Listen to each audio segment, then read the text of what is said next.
هو خلاص لقاني انت تعتبر انت داخل في حرب. انت قربت من ربنا، انت كمان بتقري سوره البقره اللي هي اخذها بركه وتركها حسره ولا يستطيعوها البطله. فانا كنت واظبت عليها يوم 2 3 تمام. فاللي هو لا هو كده احنا لازم بقى ايه نحاربك. فهنبعدك ازاي؟ نبعدك ان احنا نشغلك في مشاكل، ندخلك مشاكل في كل حته في حياتك، طول ما انت ماشيه تلاقي في مشاكل تمام. فمن هنا بدات احس ان انا كده ماشيه صح، ان انا لا لازم اكمل. وفعلا فضلت مواظبه على القراءه. بدات المشاكل في الاول تزيد والابتلاء يزيد جدا.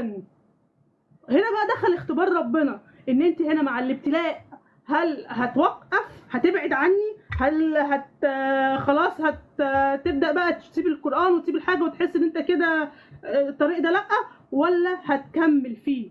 وفعلا هنا بدات ان انا لا، انا كنت واخده عهد بيني وبين نفسي ان انا عارفه ان دي كلها محاربه تمام، ان انا اكمل. لا انا هكمل. وبدات ازود كمان في القراءه، يعني بدات ازود في قراءه القران، مش ان انا اقرا البقره وبس، لا بدات اقرا حاجات تانية كتيره في نفس الجلسه تمام. عايزه اقول لكم يا جماعه ان هو بالرغم من فتره الابتلاء اللي انا مريت بيها، بالرغم من شدتها، لكن كان بيحصل لي فيها معجزات بسبب الصبر، بسبب ان انا مرضتش اسمع الصوت اللي جوايا اللي يقول لا انت لما كنت ما بتقريش كانت الدنيا عندك ما فيهاش مشاكل.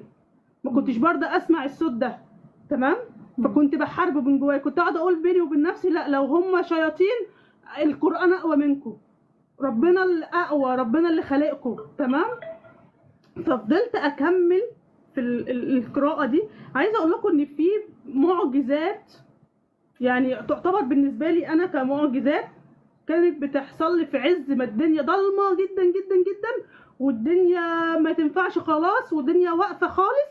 لا كان ربنا يبعت لي حاجه كده في النص، نور تمام، تنور لي تاني الطريق اللي انا ابدا امشي فيه تاني، يلحقني في موقف ان انا ما اكملش فيه، اكمل في الطريق التاني، لغايه ما فضلت مواظبه. بدات ازود الذكر، ازود الحاجات دي كلها، لغايه ما لقيت الدنيا بعد كده رجعت احسن من الاول بكتير. ان هو خلاص لقاني انت